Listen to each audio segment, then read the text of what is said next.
안녕하세요 여러분. 생생법률쇼 진행을 맡은 임주혜입니다. 이 세상 모든 이슈들을 법률적인 시점에서 다뤄보는 본격 토크 블록버스터 법률이슈토크 시작했습니다.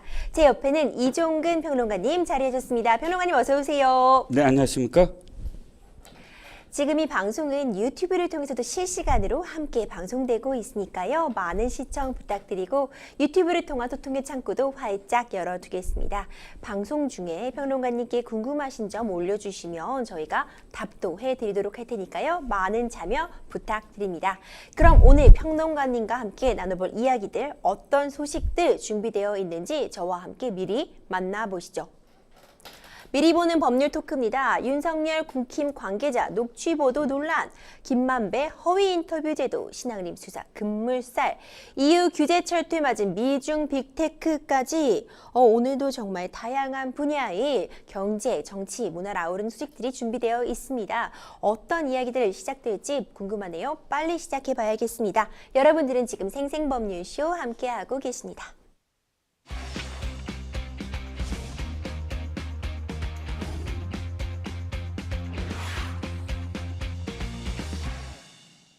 법률 이슈토크 첫 번째 주제 바로 시작합니다. 첫 번째 이슈는 윤석열 국힘 관계자 녹취 보도 논란입니다. 요즘 그냥 이 녹취가 정말 난리인 것 같아요. 녹취 이야기 계속 나오고 있는데 한 온라인 매체에서 윤석열 대통령의 대선 후보 시절 통화 녹취록이 공개가 돼서 지금 논란이 되고 있습니다.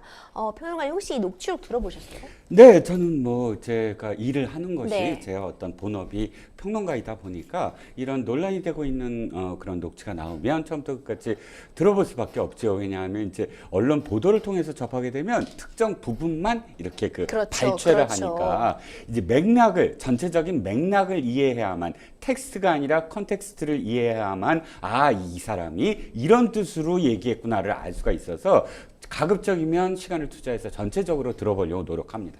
그렇군요. 지금 이 내용을 좀 보자면 일단 윤 대통령이 지난 2021년 7월 국민의힘 입당 직전에 이제 여권 관계자 A씨와 통화에서 이제 국민의힘의 입당 여부에 대한 논의를 한 걸로 보이는 그런 상황입니다. 두 사람의 대화에서 그런데 어떤 부분이 지금 논란이 쟁점이 되고 있는 걸까요, 평론가님? 네, 크게 두 부분이 좀 문제가 되고 있는 것 같아요. 그러니까 당신은 윤석열 전 검찰총장입니다. 네. 그러니까 아직 입당을 하지도 않았고 또 아직 대통령 후보로 공식적으로 어떤 출사표를 던지지도 않았기 때문에 3월 4일 그해 3월 4일에 검찰총장을 사퇴한 한 3개월 정도 후에요. 그러니까 아직은 아무런 어떤 정치인이라고 할 수 없었던 그 시기에 국민의힘의 관계자와 통화에서 두 가지가 가장 크게 지금 부각될 수 있는 문제점을 갖고 있는 표현입니다. 한 가지는 뭐냐면 국민의힘을 어떻게 생각하고 있느냐. 그리고 두 번째는 이준석 당시 당대표, 지금은 전 대표죠. 이준석이라는 정치인을 어떻게 생각하고 있느냐. 이 두 부분이 가장 문제가 될 수 있을 것 같은데요. 어쨌든 국민의힘을 이렇게 표현한 부분, 국민의힘이 민주당보다 더 싫지만 이렇게 표현해서 정권 교체를 위해서 입당을 하려고 한다. 입당하는 것이 더 좋겠다는 생각을 한다 하는 것. 그 다음에 이준석 대표에 대해서는 3개월짜리 뭐 하면서 다 잘라야 된다. 라는 그런 이준석 대표에 대한 싫어하는 감정을 숨기지 않은 그런 표현들이 나와서 이 두 부분과 관련해서는 어쨌든 계속 지금 논란이 이어지고 있습니다. 요 당시 정치권 상황을 보자면 이제 윤석열 대통령이 대선 경선을 앞두고 어떤 제3지대와 연대를 할지 아니면은 국민의힘에 입당할지가 좀 관심의 쟁점이 되던 그런 상황이었는데 이 통화가 이루어지는 이 내용을 살펴보자면 이미 국민의힘 입당으로 마음이 기울어진 상태였던 걸로 보여요. 네, 그렇습니다. 이 상황을 조금만 더 이해하시려고 들여다보면 상대방이 있잖아요. 그러니까 상대방은 조용히 있고 윤석열 당시 검찰총장만 이야기한 것은 아니고 지금 윤석열 전 검찰총장이 이 A씨에게 전화를 직접 겁니다. 걸고 바로 A씨가 윤석열 전 검찰총장에게 충고를 해줘요. 어떤 충고를 해주냐면 국민의힘 입당하지 마세요. 제3지대에 계셔서 나중에 연대를 하시는 게 훨씬 좋은 방법입니다. 라고 충고를 해요. 그러니까 시작하자마자.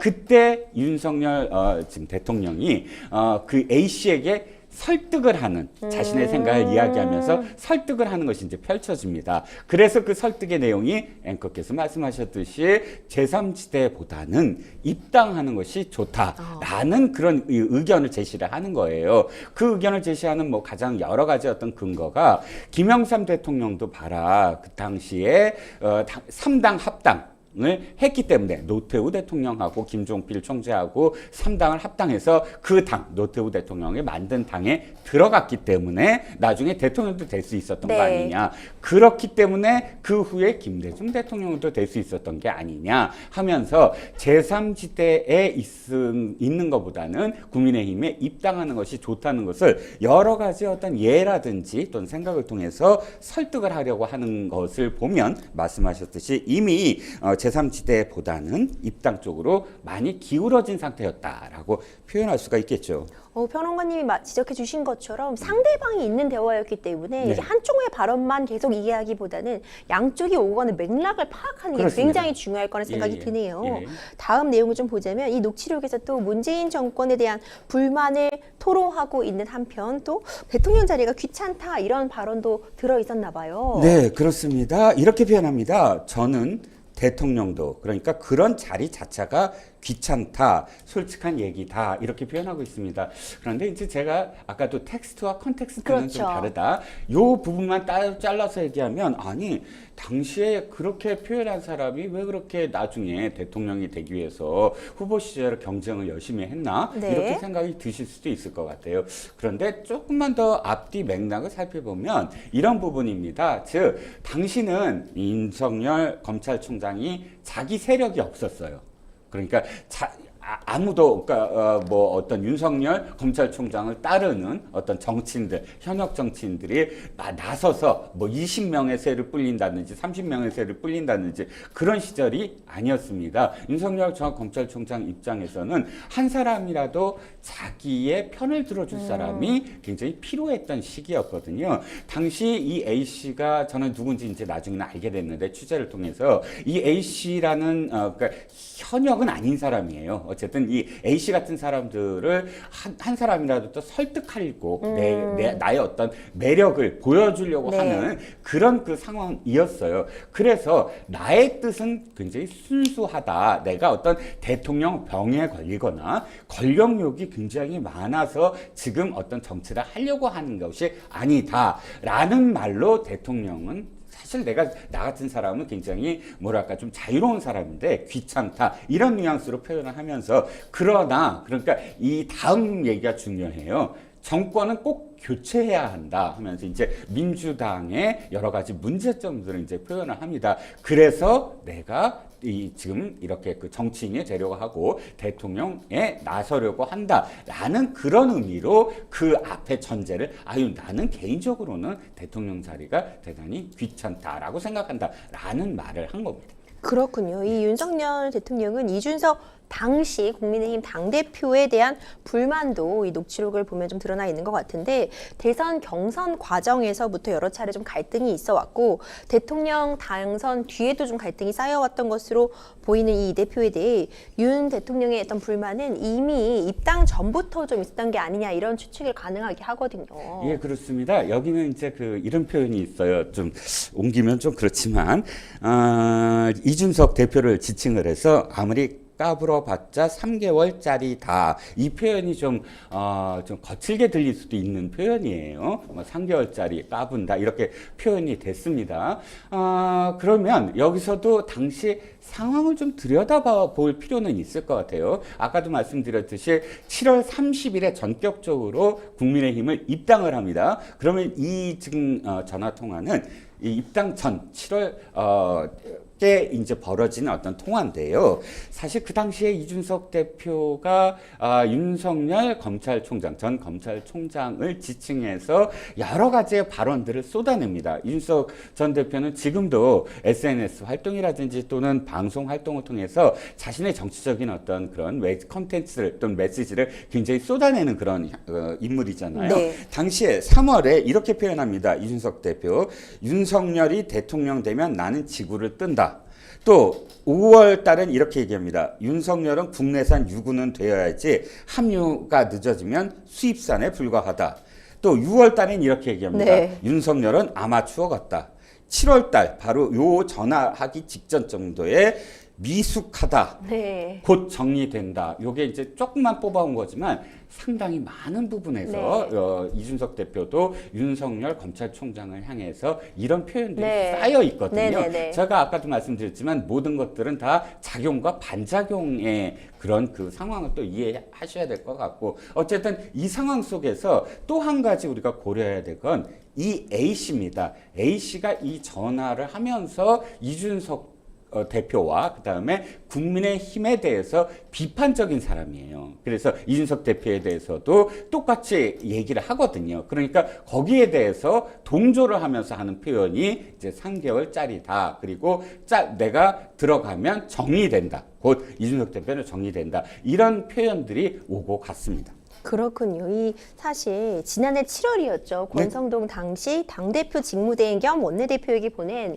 이 메시지가 좀 문제가 됐었잖아요. 내부 총질하던 당대표 이런 메시지가 또 외부에 노출이 되면서 두 사람의 갈등이 또 수면 위로 좀 올라오기도 했었죠. 네, 그 당시만 하더라도 어쨌든 뭐 이준석 대표와 관련돼서 굉장히 정말 치열하게 그 예민하던 시기였습니다.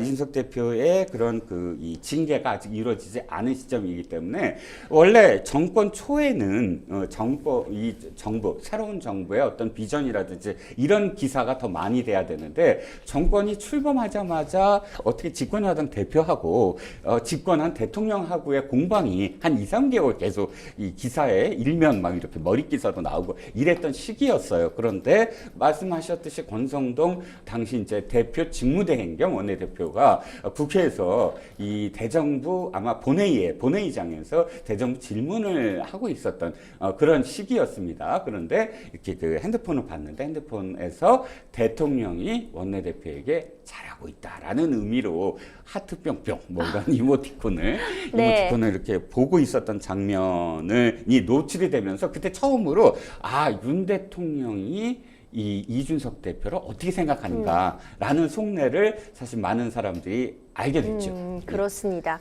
이 녹취록 공개되자 사실 이준석 대표의 반응 다들 궁금해하실 것 같아요. 또 워낙 SNS를 활발하게 하고 있기도 한데 이준석 대표가 SNS를 통해서 입장을 내놨는데 어떤 입장 내놓았을까요? 네, 이제 매일같이 아마 이준석 대표의 SNS를 기자들이 또 당연히 매일같이 보고 들여다볼 있겠죠. 것 같습니다. 네. 매일매일 기사가 쏟아지는데요. 맨 처음에는 이렇게 반응했습니다.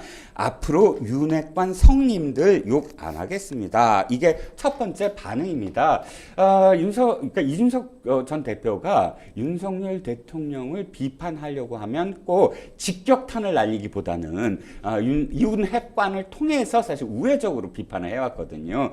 그 윤핵관들이 문제다. 윤 대통령한테 좀 더 조언을 많이 해야 된다. 옳은 방향으로 이끌어야 된다. 이런 의미로 잘못된 방향에 대해서는 대통령을 직격하지 않았는데 지금 윤 대통령이 자신에 대해서 그렇게 생각하는 걸 알게 됐으니까 윤핵관 성님들이 문제가 아니셨군요. 대통령이 문제셨다라는 그런 의미를 담아서 아마 첫 번째 멘트를 했고요. 두 번째는 조금 더 이제 점점 거칠어집니다. 길거리에서 있다가 갑작스럽게 풍차를 향해서 돌진하는 그런 낭인 이런 표현으로 돈키호테를 예를 들어서 윤 대통령을 지금 비판을 하고 아마 내일은 조금 더 은유긴 하지만 좀 더 센 발언들이 쏟아지지 않을까라는 생각도 듭니다. 그렇군요. 또 한편 국민의힘 윤재욱 원내대표는요. 이 부분에 대해서 윤석열 대통령의 육상을 공개한 것에 대해 지금 또 다른 사건들도 많이 있잖아요. 특히 김만배 신앙님의 대선 공작 사건에 대한 물타기 용으로밖에 볼 수 없다. 이렇게 또 비판을 하고 나섰죠. 네, 그렇습니다. 이제 더 탐사가 이 녹취록을 공개를 했는데 이것도 지금 21년 7월 달이면 그렇죠. 1년하고도 지금 한 2개월 정도 지난 시점에서 물론 언제 이것을 입수했는지는 알 수가 없지만 그러나 굳이 이 시점을 통해서 이것을 공개한 이유가 무엇일까라고 아마 국민의힘은 생각을 한 것 같습니다. 그렇죠. 지금 시점은 사실 대선 조작 그러니까 지금 김만배 씨와 그다음에 네. 신학림 씨가 22년도가 아니라 21년도 9월 15일에 만나서 인터뷰를 했는데 그때도 6개월이 지난 시점, 6개월이 훨씬 더 넘은 시점인 그 다음에 3월 6일, 즉 그 사흘만 있으면 선거 투표일인데 그 투표일 사흘 전에 녹취록을 공개를 합니다. 뉴스타파라는 매체가. 그것 때문에 그것이 이제 조작됐다라는 지금 뭐 여러 가지 어떤 정황들이 드러나서 온갖 언론들이 전부 다 그 기사를 좀 쫓고 있거든요. 잘못하다가는 드루킹 사건 못지않은 대선 조작 사건이다라고 지금 규정이 될 수 있는 그런 방향으로 흘러가고 있습니다. 국민의힘 입장에서는 그것을 도리어 다른 방향으로 지금 틀기 위해서 이런 이 기사를 이 시점에서 또 이렇게 푸는 게 아니냐, 녹취록을 푸는 게 아니냐, 또 이런 측면과 두 번째 측면은 국민의힘을 분열시키려고 하는 게 아니냐. 지금 이재명 대표도 김어준의 유튜브에 나가서 이렇게 표현했어요. 네. 국민의 뜻에 따르지 아니한 대통령이라 한다면 끌어내려야 된다. 이런 표현을 했거든요. 굉장히 수위가 높습니다. 서른 의원 등 민주당의 의원들이 지금 탄핵을 계속 이야기하고 있는 와중에 당대표도 탄핵을 암시하는 그런 표현을 썼어요. 그런데 탄핵은 아시다시피 발의는 지금 할 수가 있습니다. 민주당이 170석으로. 그런데 실제로 소추까지 가려면 3분의 2가 있어야 돼요. 그러니까 10석이 더 있어야 됩니다. 물론 정의당 뭐 합치면 비슷하게는 되더라도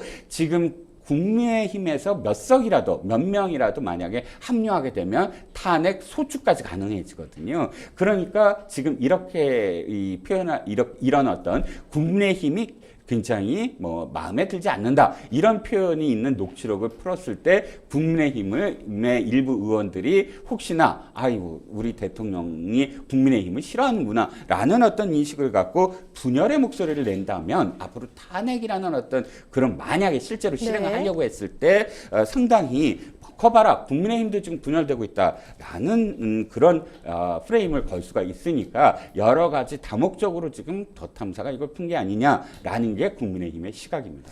이번 사건 관련해서 국민의힘 내부에서 생각보다 큰 반응이랄까요? 어떤 반발이 나오지 않는 이유에 대해 윤석열 대통령이 당을 완전히 장악하고 있기 때문이다. 이런 분석도 나오던데 평론가님은 어떻게 보고 계세요?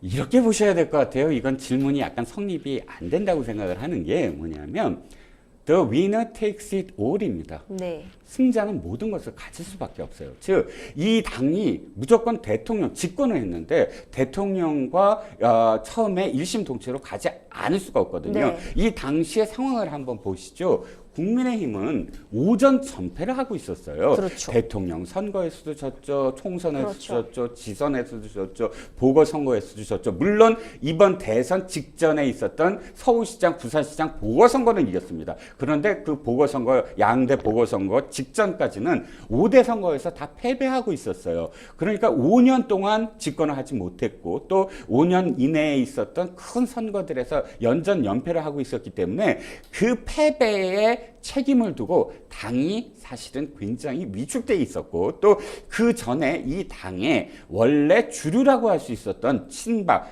친이 이쪽의 그 계파들이 완전히 와해되는 어떤 상황이었어요. 그러면 이 당시에 이준석 대표와 윤석열 대통령 후보 대선 직전까지 이 두 사람은 이 당의 주류가 아니거든요. 비주류였어요. 전혀 이 당의 뿌리를 갖지 아니한 두 사람이 서로 공방을 벌인다는 건 지금 이 당은 새로운 어떤 주류를 형성하고 있었던 과도기였다는 거지요. 즉, 이 누가 집권을 하건 누가 만약에 대통령 후보가 돼서 이 당을 접수를 하는 상황이 된다면 그 사람을 중심으로 해서 새로 정파가 재편될 수밖에 없었던 그 직전에 과도기 상황이었기 때문에 지금 반발이 나온다? 저는 반발이 나올 수 없는 상황이다. 거꾸로. 물론 이제 이 총선 이후, 총선 직전은 좀 달라질 거예요. 이를테면 총선 직전에 공천을 받지 못한 사람들이 반발을 하면서 어떤 세를 형성을 한다. 그렇다면 충분히 주류에 대해서 지금 반발을 하면서 목소리를 낼 겁니다. 근데 아직은 그렇게 주류에 대해서 공개적으로 반박을 할 수 없는 상황. 그리고 공개적으로 반박을 하는 사람들은 대개는 현역이 아닌 사람들이에요. 생각해 보시면 알겠지만 지금 유승민 전 의원, 유승민 의원이 굉장히 공개적으로 윤 대통령을 비판하는데 현역이 아니잖아요. 또 이준석 전 대표도 현역이 아닙니다. 그러니까 현역이라는 건 또 이 당을 굉장히 이끌어갈 수 있는 그런 그런 지도부인데 이 현역들이 반발을 할 수 없는 상황이 바로 이미 이 당의 어떤 그런 그 흐름이 주도권이 새롭게 재편된 상황이다. 이렇게 해석을 해야지요. 그렇군요. 사실 대통령실 지금 녹취록과 관련된 입장을 뚜렷하게 내놓고 있지 않은데요. 아무래도 일단 말을 꺼내기가 좀 조심스러운 상황이기 때문이겠죠. 그렇죠. 대통령 입장에서는 선거 과정에서 자신의 편, 그러니까 정치는 한마디로 이렇게 표현해요. 내 편 만들기의 싸움이다. 편을 만들어야 나가야 되는 상황에서 했던 표현들을 두고 지금 다시 그것이 어떤 문제가 있다라고 누구 당에서도 아무도 나서지 않는데 굳이 이 문제를 갖고 내가 어떤 뜻으로 그때 얘기했습니다라고 이야기할 필요가 있을까? 그렇게 이야기할수록 도리어 이 문제를 키우게 되는 어떤 상황이기 때문에 특별히 이 문제를 언급할 이유가 없다고 아마 대통령실은 판단을 할 거예요. 그렇군요. 네. 또 일각에서는 특히 서영교 민주당 의원은 이제 이 부분에 대해서 녹취록이 공개된 걸 보면 이제 대통령이 좀 힘이 빠지고 있다는 증거다 이런 발언을 하기도 했는데 평론가님 이 부분은 또 어떻게 봐야 될까요? 저는 서영교 최고위원의 바람이 좀 섞인 희망사항이 좀 섞인 부분이 아닐까라는 생각이 들어요. 아까 앵커께서 질문하신 게 가장 핵심이에요. 뭐냐면 이 당내에서 왜 반발을 하지 않을까요가 핵심인 것 같아요. 네. 즉 이게 레임덕이다 아니다라고 얘기하려면 이 당이 지금 대통령 후보가 되기 직전에 검찰총장이 한 발언에 대해서 이건 있을 수가 없어라고 반발이 돼야 되는데 가령 그런 어떤 상황들이 지금 특정하지 않았다. 그러니까 여기서 진짜 반발할 수 있는 특정한 집단이나 개인은 이준석 전 대표밖에 없어요. 이준석이라는 이름이 아예 호명이 돼 있기 때문에. 그런데 국민의힘을 예를 들어서 아까 비판을 했다고 하더라도 그건 국민의힘을 개혁하겠다라는 뜻으로 읽혀질 수 있는 부분이 뒤에 나오거든요. 네. 또 한 가지 제가 언급을 하지 않는 게 호남입니다. 네. 호남과 관련해서 언급이 있어요. 그런데 이건 도리어 호남과 관련된 당시 윤석열 검찰총장의 생각이 굉장히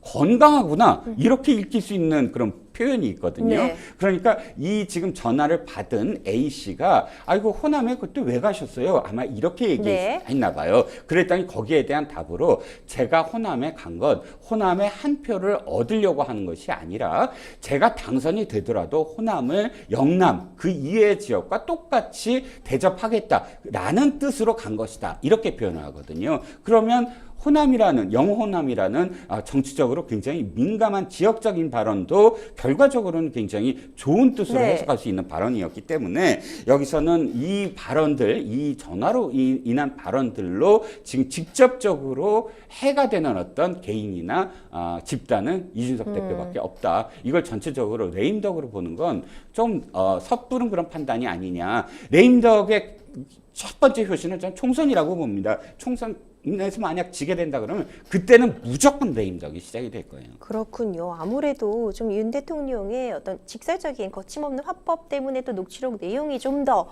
논란이 되고 있는 것이 아닌가, 많은 분들이 관심을 갖고 있는 것이 아닌가 싶기도 한데 평론가님 이 녹취록 어떻게 들으셨어요?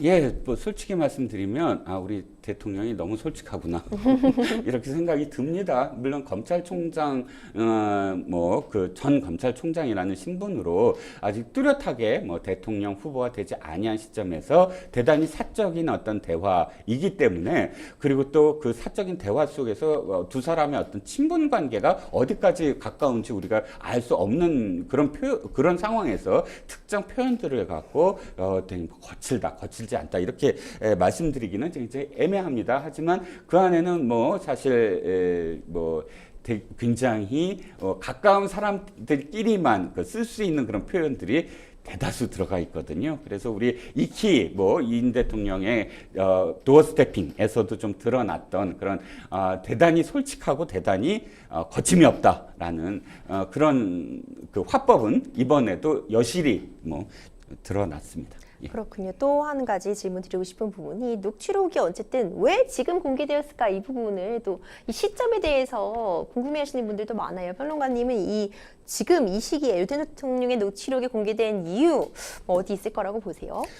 일단 총선이 다가오기 때문일 거예요. 총선. 지금 이것을 아마도 던 탐사에 이렇게 제보한 사람은 총선의 공천과 관련된 어떤 이유가 저는 있다고 봅니다. 지금은 어떤 정치 행위도 총선을 배경으로 하지 않으면 이해할 수 없어요. 그렇죠. 왜냐하면 아시다시피 총선이란 건 대선에 못지않게 이 국회의원들을 포함해서 정치인과 정당이 정말 목숨을 걸고 경쟁을 벌이는 그런 장이거든요. 그랬을 때 지금 총선 7개월 가까이 남았습니다. 이 7개월 동안 정말 여러 가지 어떤 일들이 벌어지는데 그 여러 가지 일들이 벌어지는 것에 조금이라도 영향을 미칠 그럴 그 가능성이 굉장히 클 겁니다. 이번에 이 제보한 사람은 그런 어떤 생각이 분명히 있고요.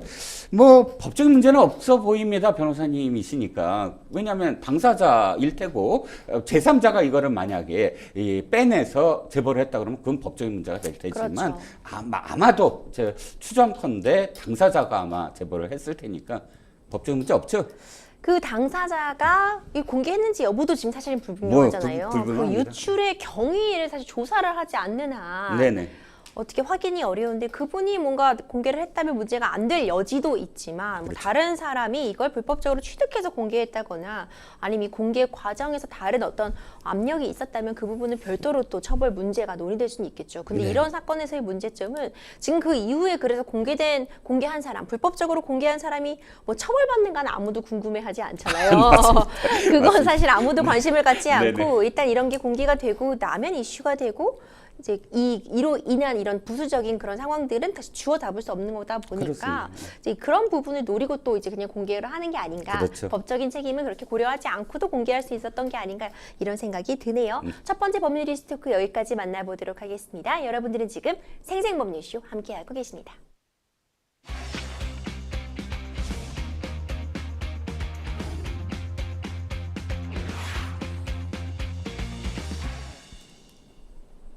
네, 두 번째 법률 스토크 주제 바로 시작합니다. 두 번째 주제는 김만배 허위 인터뷰 제도 신앙님 수사 급물살입니다.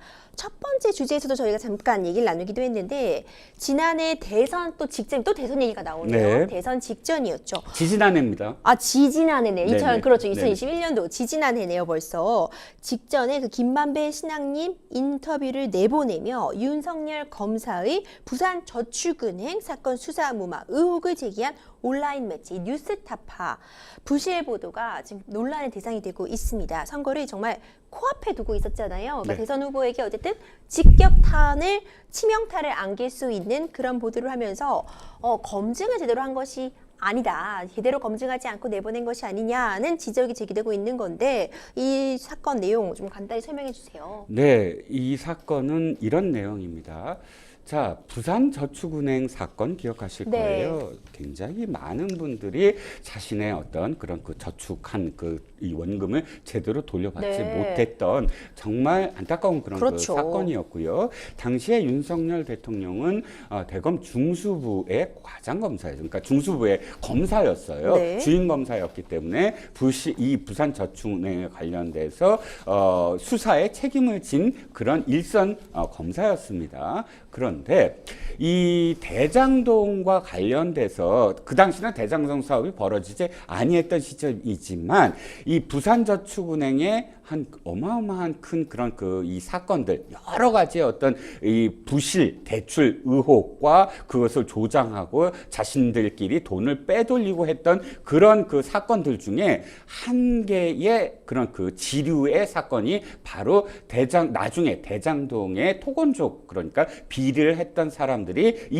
이 부산저축은행에서 대출을 받은 상황입니다. 네. 그런데 당시 뉴스타파가 어떤 것을 보도하냐면 대장동의 하나의 어떤 중심 의혹의 중심 인물인 김만배 씨가 신앙님 씨라는 그러니까 신앙님 씨는 이 김만배 씨와 한국일보사의 한국일보 그룹에 함께 있었던 관계입니다. 네. 신앙님 씨는 코리아 타임스의 뉴스의 기자이자 한국일보 전체 그룹의 노조위원장이었고요. 네. 지금 김만배 씨는 당시에 일간스포츠 기자였습니다. 다 한국일보사 계열사들이에요. 네. 일간스포츠 기자로 들어가 있는 상태여서 일간스포츠의 노조분의 간사였습니다. 그러니까 전체 노조 간부들의 서로 만날 수 있는 어떤 그런 관계였지요. 그러니까 선후배였어요. 신앙님 씨는 전체 공채 기수가 42기였고 네. 김만배 씨는 전체 공채 기수가 55기입니다. 그러니까 13기의 차이가 나는 선후배 관계. 하늘 같은 선배였죠. 하늘 같은 선배입니다. 제가 같은 계열사에 있었거든요. 아, 저도 그렇죠. 한국일보사에 있었거든요. 네. 자, 이 두 사람이 그래서 인연이 있어요. 그 정도면 굉장히 네, 그렇죠. 인연이 있었던 사이입니다. 그런데 이 두 사람이 만나서 대화를 나눈 것을 신앙림 씨가 녹음을 합니다. 그 녹음한 것을 뉴스타파가 포착을 하고 그 다음에 뉴스타파가 3월 6일 즉 대선 사흘 전에 이것을 보도를 하는 겁니다. 네. 그런데 문제는 이겁니다. 아까 부산저축은행 말씀을 드렸는데 김만배 씨가 신앙림 씨와 한테 대화를 나누는 중에 이런 내용이 있는 거예요. 이 부실 대출의 결정적인 그런 그 관련자가 조우형이라는 사람인데 복잡합니다만 이 조우형 씨를 수사를 해야 되는데 윤석열 당시 검사가 조우형을 불러서 커피만 타주고 돌려 보냈다. 그리고 사건은 유야무야 됐다라는 뉘앙스의 대화를 나눈 상황을 바로 녹취록을 통해서 공개를 한 겁니다. 그러니까 그게 공개되자마자 민주당은 대장동의 몸통은 이재명 당시 시장이 아니라 바로 윤석열 검사다. 윤석열 검사가 그때 조우영 씨를 그냥 유야무야 풀어줬기 때문에 대장동이 거기서부터 출발했다. 바로 몸통이다. 이렇게 사흘 동안 이것을 SNS에 퍼날리면서 굉장히 크게 확산됩니다. 네. 이게 그 본 사건이고요. 네. 제가 이제 저도 기자 출신이니까 네. 근데 지금 이 보도의 가장 큰 문제점은 뭐냐면 네. 변호사님이니까 아시다시피 조우형 씨한테 확인을 하지 않았던 거예요. 그러니까 지금 조우형 씨가 불려가서 윤석열 검사와 커피를 마셨다 안 마셨다라는 건 윤석열 검사와 조우형 씨만 당사자예요. 그렇죠. 김만배 씨는 그거를 이야기해도 내가 조우형 씨한테 어떻게 들었어 이런 말이 전혀 없어요. 그러니까 누구한테 어떻게 확인했다라는 게 김만배 씨는 전혀 없이 그때 조우형이 맞아 윤석열 검사한테 갔어 맞아 뭐 하면서 커피를 타준 거 맞아 뭐 이런 식의 어떤 대화였기 때문에 제가 만약에 데스크였다면 이건 기사가 될 수 없어요. 기사가 되려면 어떻게 해야 되냐면 조우형이라는 사람을 확인해야 돼요. 네. 그때 진짜 김만배가 이렇게 말했는데 조우형이라는 당신이 진짜 그때 윤석열 검사를 만났어? 그리고 커피 마셨어? 이걸 확인해야지만 이 기사가 성립이 돼요. 네. 그렇지 않겠어요? 전화해서 들은 사람들인데 그런데 이것을 확인하지 아니하고 그대로 녹취를 풀었다. 그것은 사실 기사가 성립이 되지 않는다. 이래서 부실이다라는 것이고요. 조우영 씨는 이미 검찰에서 수개월 전에 나는 그런 사실이 없다라고 수차례 진술을 했고요. 또 JTBC의 기자에게 복모 기자에게 당시에 나는 그런 사실이 없다라고 30분에 걸쳐서 이야기를 했다는 겁니다. 네. 결정적으로 오보였다는 거죠. 그렇군요. 지금 다시 이 보도가 거론되고 있는 까닭은 최근 이제 검찰 수사가 있었죠. 지난 1일 오전 배임 수재 및 청탁금지법 위반 혐의로 이 신앙님 씨 위원장의 주거지와 사무실을 압수수색을 했잖아요. 네. 그런데 이 뉴스타파의 전문의였던 신전 위원장이 윤석열 대통령이 당시 검사 시절에 이 부산저축은행 대출브로커 조우영 씨 수사를 무마해줬다는 취지로 화천대유 대주주 김만배 씨와 저희가 공모를 해서 허위 인터뷰를 한 거다라는 게 지금 검찰 측의 입장인 거죠. 그렇죠. 공모를 해서 허위 인터뷰를 했다라고 지금 검찰이 판단하는 건 네. 제가 아까 말씀드렸듯이 이 어떤 검증이 없는 상태에서 그렇죠. 인터뷰가 나왔어요. 근데 검증을 하는 건 어쨌든 뉴스타파의 몫이고 이 두 사람의 대화가 만약에 아무런 대가 없이 그냥 이렇게 대화만 했고 그다음에 언론사라고 얘기하는 뉴스타파에 제보를 하지 않았다면 세상에 알려지지 않았을 테고 아무 문제가 없을 겁니다. 그런데 이게 신학님 씨에 의해서 뉴스타파에 제보를 한 상황이기 때문에 이건 어떤 의도가 있을 테고 사실 여부를 확인한 다음에 그런데 결정적인 증거를 지금 검찰은 확보했다라고 판단하는 거예요. 무엇이냐면 대가성, 즉 서로 돈이 오고 갔다. 대가성. 예, 21년도 9월 15일에 두 사람이 만나서 이런 대화를 나눴습니다. 그런데 바로 5일 후 9월 20일에 김만배 씨가 신앙임 씨에게 1억 6,500만 원을 입금을 한 거예요. 네. 그러니까 이 검찰이 그것을 확보한 다음에 그 두 사람한테 확인을 했고 1억 6,500만 원을 건넨 거 맞느냐? 양쪽 다 맞다. 물론 그 뭐 책을 뭐 팔았다라고 이제 얘기를 하지만 어찌됐든 이 1억 6,500만 원이라는 대가를 받고 이런 인터뷰를 한 것으로 판단을 한다면 이것은 어떤 목적을 갖고 허위 인터뷰를 조작한 것이다라고 지금 검찰은 판단한 것이죠. 그렇죠. 이제 책 세 권을 1억 6천만 원이 넘는 금액에 샀다는 부분의 인터뷰가 오히려 더 지금 논란을 좀 키우고 있는 것 같은데 네네. 일단 시점도 좀 문제입니다. 지금 검찰이 의구심을 품고 있는 부분은 이 인터뷰 시기와 보도 시점 사이가 굉장히 간격이 벌어져 있다는 부분이죠. 그러니까 신 전 위원장이 김 씨와 인터뷰한 시점은 21년 9월 15일입니다. 그런데 뉴스타파에 이 녹취록이 있다고 알린 시기는 21년 또 2월이에요. 22년 2월입니다. 22년 2월이에요. 예, 그렇죠. 그렇다 보면 지금 지금 차이가 한 6개월 가까운 시간이 있는 거네요. 그렇죠. 그 6개월 정도의 시간이 있고요. 또 실제로 아까도 말씀드렸지만 그 1개월 정도, 그러니까 한 수일 후에 바로 보도가 이어집니다. 그렇다면 진짜 이게 맞다면 신학님 씨는 9월 15일 날 인터뷰를 하고 그러니까 김만배 씨도 역시 마찬가지입니다. 그렇죠. 이 9월 15일이라는 걸 잘 이렇게 그 기억을 해보시면 전혀 대장동이 이렇게까지 크게 벌어지지 아니했던 시점이에요. 네. 당시에 8월 30일에 경기도를 소재로 하는 아주 크지 아니한 지역 언론이 화천대유는 누구 겁니까? 라고 조그만한 그런 그 칼럼을 하나 써요. 네. 그게 이제 시작인데 아까도 말씀드렸지만 중앙 언론이 아니었기 때문에 이게 큰 반향을 일으키지 네. 않습니다. 그 다음에 9월 10일에 주간조선이 지금 이 화천대유와 천화동인의 지금 자산 상태라든지 또는 대장동의 여러 가지 어떤 그 과정들을 취재를 해서 상당히 긴 그런 그 리포트를 냅니다. 네. 하지만 후속 언론들이 없었어요, 당시에. 네. 그러니까 9월 15일이라는 시점은 9월 10일이라는 주간조선이 기사 하나 낸 시점에 불과합니다.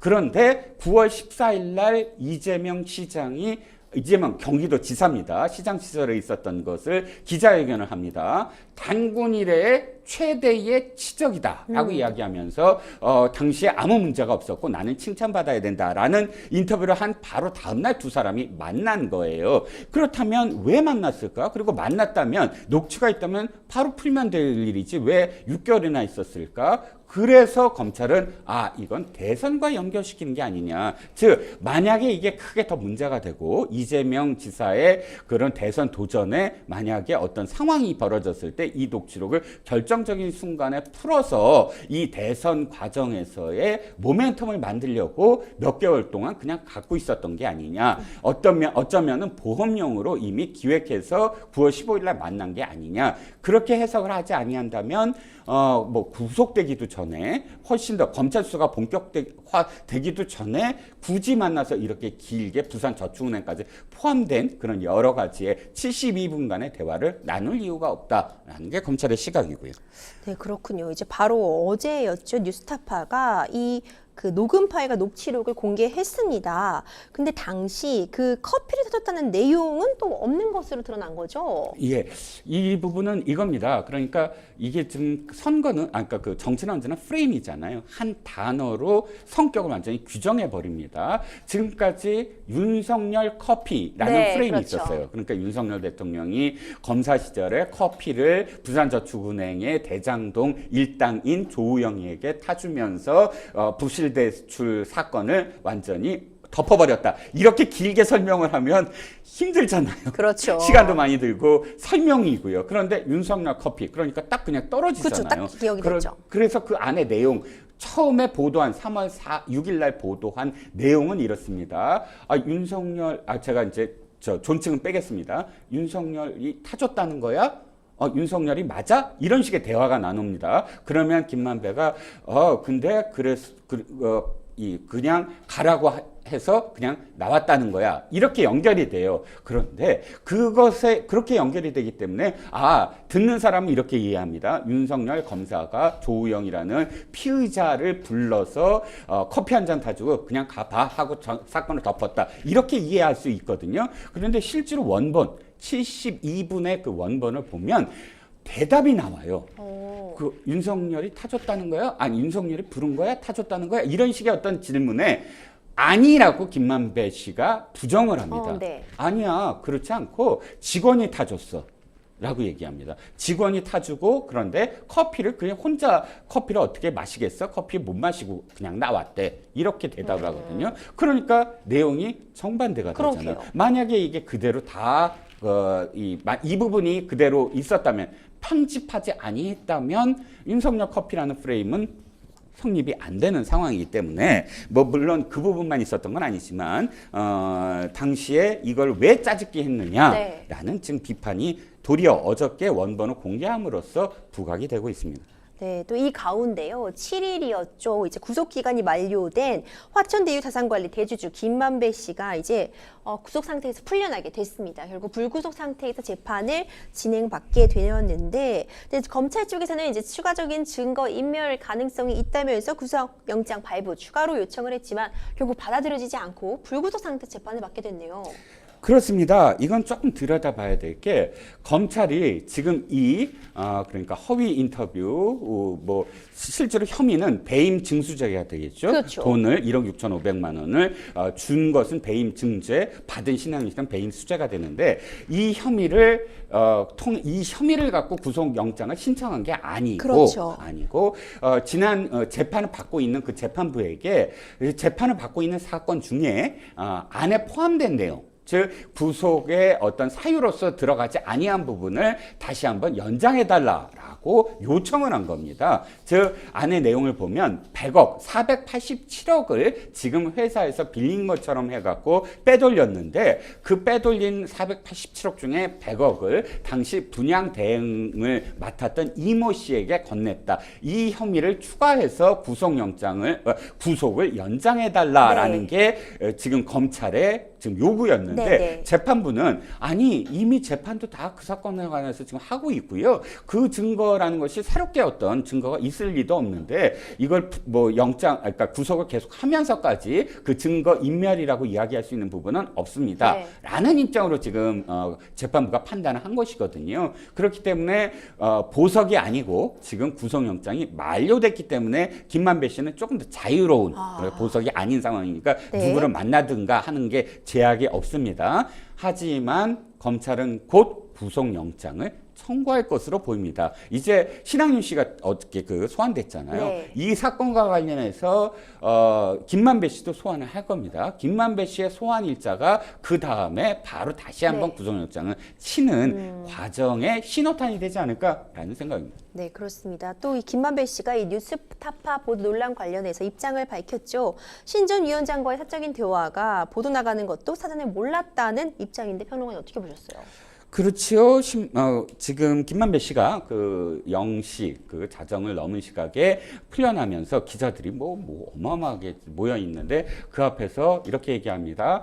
15년 아니면 한 20년 만에 우연히 만난 그런 아까 나한테 전화가 와서 그 신앙님 씨를 만났고요. 그래서 이것저것 대화를 나누었는데 아마도 이 내용이 저는 사적인 대화였는데 이건 신앙님 씨가 나한테 사과해야 할 일이다. 이렇게 얘기를 합니다. 하지만 안에 녹취 72분을 들여다보시면 알겠지만 서로 대화를 나누는 건 구어체여야 돼요. 상당히 많은 부분은 우리가 서로 알고 있는데 굳이 그것을 문어체처럼 주어가 있고 행동에 대한 표현을 쓰지 않잖아요. 제가 이제 만났을 때 여러 가지 어떤 상황들을 구체적으로 설명하면서 사적인 대화를 나누지는 않습니다. 그렇죠. 그 문어체가 아니고 구어체여야 되는데 안에 내용을 보시면 상당히 주어가 계속 나와요. 윤석열 검사라든지 또 행동, 보냈다든지 이런 구체적인 걸 굳이 이렇게까지 사적인 대화를 나눌까 하는 의혹이 있습니다. 그렇군요. 또 이 부분 아까 평론가님께서도 한번 지적을 해주셨는데 이 지금 이후에 책 1억 6,500만 원이 이제 송금이 되었는데 이 부분에 대해서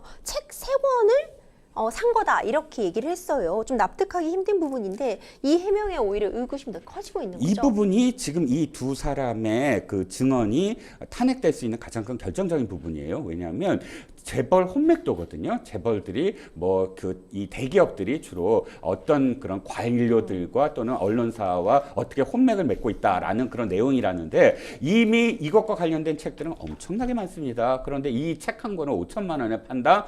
사실 납득이 가지 않고요. 또 검찰이 결정적으로 이 책과 관련해서 압수수색을 했는데 이 책이 그 사무실에 널브러져 있었다는 거예요. 네. 한 권에 5천만 원짜리 책을 그렇게 널브러뜨렸을까? 금고 안에 넣어도 아마 지금 아까울 그런 책들이다라는 게 검찰의 주장입니다. 네, 방송통신위원회가 좀 칼을 뽑고 나섰습니다. 허위 인터뷰 의혹과 관련해 가짜뉴스 근절 TF를 가동해서 방송통신 분야의 가짜뉴스 본격 근절에 나서겠다고 밝혔는데 제대로 칼을 빼들었다고 봐야겠죠. 그렇죠. 방송통신위원장 새로 이동관 위원장이 이제 임명이 됐고요. 그렇지 않아도 이제 선거를 앞두고 가짜뉴스와 관련돼서 여러 가지 어떤 정책을 내놓겠다라고 공언한 상황에서 이 사건이 완전히 불을 붙였다라고 할 수가 있겠습니다. 여러 가지 어떤 대책들을 쏟아내는데 그 중에 하나가 네이버 등 포털에 대한 어떤 규제도 포함을 해서 아마도 본격적인 어떤 그런 이 가짜 뉴스에 대한 전쟁을 선포할 것으로 보입니다. 이어서 이제 뉴스타파의 이 기사를 인용 그리고 해서 다시 보도한 JTBC와 MBC도 이제 이 부분도 결론적으로 시청자에게 혼선을 드렸다 이 부분에 대해서 사과를 밝힌 거죠. 그렇습니다. 아까도 말씀드렸지만 이 부분은 사실 어떤 언론도 여지가 없어요. 왜냐하면 당시 부실 보도를 한 건 맞거든요. 저도 언론에 몸담았지만 특정한 당사자들한테 확인하지 아니한 전언을 그대로 마치 사실이냐 보도를 한 책임은 그 보도를 계속 인용 보도를 한 그런 언론사들도 함께 책임을 져야만 하는 상황일 것으로 보입니다. 이 뉴스타파가 사실 인터넷 매체입니다. 네. 서울시가 이 신문법 위반 여부도 살펴볼 것이고 발행 정지나 등록 취소 등의 조치 적극 검토하겠다고 밝혔는데 이 부분은 어떻게 보세요? 아마 행동에 옮길 것 같아요. 그러니까 이 서울시는 허가제거든요. 등록제거든요. 허가를 주지 않는데 그럼에도 불구하고 여러 가지 어떤 요건이 있습니다. 그 요건에 해당되지 않거나 그 요건을 위반할 시에는 서울시가 바로 이 등록이라든지 이런 것에 대한 권한을 행사할 수 있거든요. 현행법상. 그런데 지금 이 사건은 사실 단순한 어떤 그런 그 허위 보도의 오보 차원이 아니고 점점 더 크게 확산될 가능성이 있습니다. 결정적으로는 지금 드루킹 사건처럼 당시에 이 보도가 나간 시점이 3월 6일 오후 9시인데요. 한 12시경 그러니까 3시간이 지난 다음부터 추천수가 갑자기 폭증을 하면서 좋아요라는 그런 그 누름이 조회수보다 많았던 시점이 지금 캡처해서 나와 있습니다. 그렇다면 상당히 많은 어떤 세력들이 이 기사를 추천해서 상단에 올리려는 어떤 그런 작업을 한 게 아니냐. 이쪽으로도 만약에 수사가 들어간다고 한다면 일파만파 더 번질 가능성이 굉장히 큽니다. 그렇습니다. 이제 검찰은 김만배 씨에 대한 주거지와 사무실에 대한 압수수색 실시하고 신앙님 전 뉴스타파 전문위원에 대한 조사도 앞서 말씀 주신 것처럼 진행이 됐습니다. 이 조사, 새로 진행된 이 조사와 관련해서 앞으로 이 소위 말하는 김만배 게이트 어떻게 흘러갈지도 좀 궁금하고요. 이번 논란이 뭔가 대선 정치 공작 사건으로까지 파장이 커지고 있는데 과연 어떻게 전개될지 앞으로의 판세 궁금하거든요. 뭐 간단하게 말씀드리면 아까 말씀드렸듯이 검찰은 지금 특별수사부를 벌써 꾸렸습니다. 굉장히 발빠르게 움직이고 있고요. 이 사건을 단순하게 오보라든지 또는 배임 증수죄로 보는 것이 아니라 대선과 관련해서 선거를 이렇게 뒤흔들려는 그런 조작 사건으로 좀 판단을 하고 있는 것 같아서 상당히 여러 가지의 방향으로 지금 확산될 가능성이 굉장히 농후해 보입니다. 네, 앞으로 어떻게 조사가 진행되고 관련 내용들 어떻게 펼쳐질지 생생법률쇼에서도 함께 알아가 보도록 하겠습니다. 생생법률쇼 어느새 마칠 시간입니다. 함께해 주신 이종근 변호사님 고생 많으셨습니다. 감사합니다. 감사합니다. 방송이 끝나더라도요, 상담 접수는 계속되니까요. 도움이 필요하신 분들은 주저하지 마시고 생생법률쇼로 연락 주시기 바랍니다. 오늘 생생법률쇼가 준비한 내용은 여기까지입니다. 시청해주신 여러분 감사합니다.